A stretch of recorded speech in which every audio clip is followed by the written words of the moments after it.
Bonjour bien-aimés, je suis très content de vous revoir encore une fois de plus pour ce numéro de nos croyances. Nous avions abordé un numéro récemment à la 15e croyance fondamentale à laquelle croient les adventistes du septième jour. Et nous avions parlé du baptême et nous avions compris que le baptême, c'était la mort à travers les eaux et la résurrection en Jésus-Christ. Donc, le baptême était une sorte d'enrôlement pour la nouvelle vie. Donc, on ne peut pas accéder à la nouvelle vie sans passer par ce processus. C'est comme à l'université, avant de passer les examens, il y a des frais d'enrôlement qui sont payés, qui sont exigés. Si vous ne payez pas votre enrôlement, alors vous n'êtes pas admis dans la salle de classe, dans la salle d'examen. Et c'est pareil, donc pour participer, devenir membre du corps de Christ, il y a un passage par lequel il faut impérativement passer, c'est le baptême.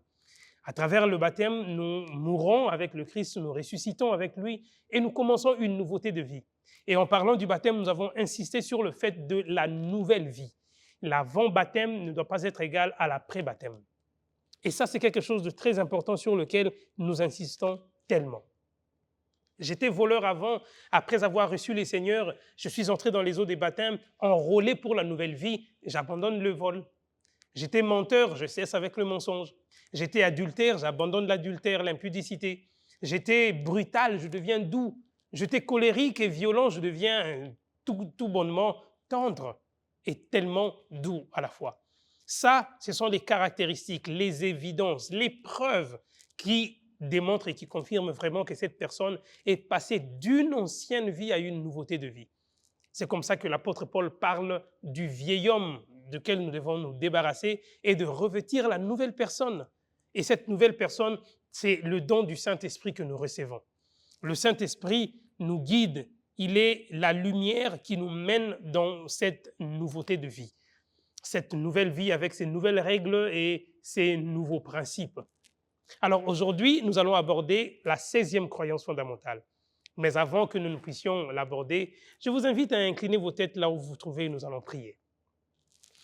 Éternel Dieu, créateur des cieux et la terre, nous te sommes infiniment reconnaissants pour ces instants que tu nous accordes et nous te les recommandons, afin que tu envoies ton Esprit Saint qui nous aide à comprendre la profondeur et la beauté de ta vérité et qu'elle nous éclaire en toutes circonstances au nom de Jésus. Amen. Voilà, merci beaucoup. Je disais que nous allons apprendre la 16e croyance fondamentale aujourd'hui, qui est bien évidemment la Sainte Seine. Je ne sais pas si vous avez déjà entendu parler de ce terme-là, la Sainte Seine, mais ne vous en faites pas. Je vais vous donner des explications qui vous aideront à comprendre réellement c'est quoi la Sainte Seine. Alors, la Sainte Seine est la participation aux emblèmes du corps et du sang de Jésus. Elle exprime notre foi en lui, notre Seigneur et Sauveur. Donc, il y a des emblèmes du corps et les emblèmes du sang. En parlant des emblèmes du corps et du sang, cela fait référence à la croix. Le Christ est mort pour nous. Il a donné sa vie pour nous. Il a payé le prix pour notre rachat. Et nous, en retour, nous avons des pratiques que nous menons quotidiennement qui nous rappellent ce scénario, qui nous rappellent ces souvenirs douloureux, mais aussi salvateurs, qui nous a aidés à passer d'un état d'esclavagisme au péché à un état de liberté. Et là-bas, on nous dit que lors de cette expérience de communion, le Christ est présent pour rencontrer son peuple et le fortifier. Il nous rencontre et nous fortifie parce que nous vivons encore dans un monde déchu. Nous vivons encore dans un monde compliqué, un monde douloureux. La maladie est présente, la mort nous guette, les difficultés dans la vie quotidienne sont monnaie courante.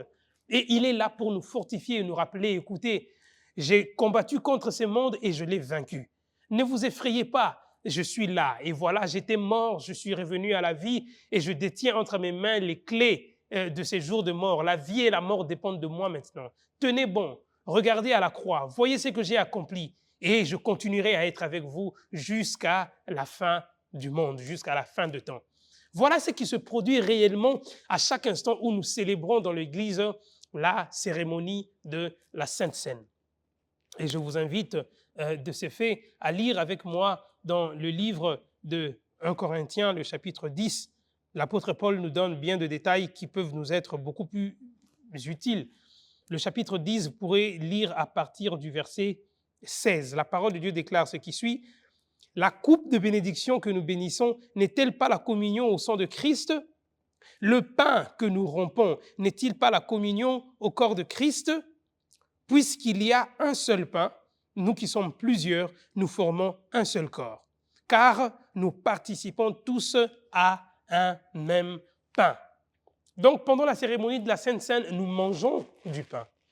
Le pain qui symbolise le corps du Christ. Et nous buvons la coupe qui symbolise la coupe du sang, le sang qui a été donné pour plusieurs. Et c'est comme ça qu'il dit, le Christ lui-même, dans la soirée de la Passion, quand il a initié la Sainte Seine, il dit que le sang de la nouvelle alliance qui est versé pour plusieurs, y compris pour vous aussi. Donc, le maître, la préparation au service de la Sainte Seine, de la communion, implique aussi l'examen de conscience. Nous réexaminons notre foi, nous questionnons davantage notre foi. Quelle est notre expérience? Quelle est notre position? Où en sommes-nous sur notre voyage, le voyage de salut? Où en sommes-nous dans notre expérience du salut? Et cela nous fait prendre conscience de l'état de péché et provoque en nous le besoin d'un sauveur. C'est comme ça que nous consommons, nous mangeons de ce corps, nous buvons de son sang afin de nous unir davantage à lui. La préparation au service de communion implique un examen de conscience, la repentance et la confession. Vous devez renoncer à votre ancienne vie. Vous devez renoncer au péché. Vous devez renoncer à la mauvaise vie. Vous devez revenir de temps en temps afin que vous soyez tout le temps agréable devant votre Père. Vous savez, le péché nous guette à chaque instant, chaque minute, chaque seconde. Et lorsque nous avons l'opportunité de nous présenter devant notre Seigneur afin de célébrer en consommant les emblèmes du corps et du sang, nous devons réexaminer notre position, réexaminer notre vie, confesser et renoncer en toute conscience sur les mauvaises voies. Le maître a prescrit le lavement des pieds pour symboliser une purification renouvelée, exprimer une disposition au service mutuel dans une humilité semblable à celle du Christ et unir nos cœurs dans l'amour. Alors, célébrons la Sainte Seine, il y a des rites, il y a des rituels, pas au sens péjoratif, au sens totalement positif. Le Christ a prescrit le lavement de pieds. En nous lavant le pied, c'est un enseignement d'humilité, un enseignement qui démontre que nous sommes assez humbles pour nous rendre service mutuellement, un enseignement qui nous fait prendre conscience sur le fait que nous voulons ressembler à Christ. C'est comme ça que l'apôtre Paul dit « Soyez mes imitateurs comme je le suis de Christ ». Donc, si vous êtes disciple de Christ, l'humilité est votre règle d'or. Lisez avec moi dans le livre de Matthieu, le chapitre 26, nous lirons du verset 17 au verset 30. Matthieu, le chapitre 26, nous lirons les versets 17 et jusqu'au verset 30. La parole de Dieu déclare ce qui suit. À partir du verset 17, il dit « Le premier jour des pains sans levain, les disciples s'adressèrent à Jésus pour lui dire « Où veux-tu que nous te préparions le repas de la Pâque ?» Il répondit « Allez à la ville chez un tel, et vous lui direz « Le maître dit, mon temps est proche. Je ferai chez toi la Pâque avec mes disciples. » Alors les disciples firent ce que Jésus leur avait ordonné, et ils préparèrent la Pâque. Le soir étant venu, il se mit à table avec les 12. Pendant qu'il mangeait, il dit « Je vous le dis en vérité, l'un de vous me livrera. » Ils furent profondément attristés. Chacun se mit à lui dire « Est-ce moi, Seigneur ?» Il répondit « C'est lui qui a mis avec moi la main dans le plat, c'est celui qui me livrera. Le Fils de l'homme s'en va selon ce qui est écrit de lui. Mais malheur à l'homme par qui le Fils de l'homme est livré. Mieux vaudrait pour cet homme qu'il ne fût pas né. » Judas, qui le livrait, prit la parole et dit « Est-ce moi, Rabbi ?» Jésus lui répondit « Tu l'as dit. » Pendant qu'il mangeait, Jésus prit du pain et après avoir rendu grâce, il le rompit. Il le donna aux disciples en disant, « Prenez-en et mangez, ceci est mon corps. » Il prit ensuite une coupe et après avoir rendu grâce, il la leur donna en disant, « Buvez-en tous, car ceci est mon sang, le sang de l'alliance qui est répandu pour plusieurs, pour la rémission des péchés. » Vous remarquez par là que le service de communion est ouvert à tous les chrétiens. Pourquoi? Parce que le Christ a donné sa vie pour tous à la fois. Merci beaucoup d'avoir suivi ce numéro. Si vous avez des commentaires, vous avez des questions, n'hésitez pas à les déposer sur nos commentaires. Nous les lirons et nous verrons comment vous revenir pour de plus amples précisions à la fois. Pour le reste, que Dieu vous bénisse et je vous lance un autre rendez-vous pour un nouveau numéro. Merci beaucoup et au revoir.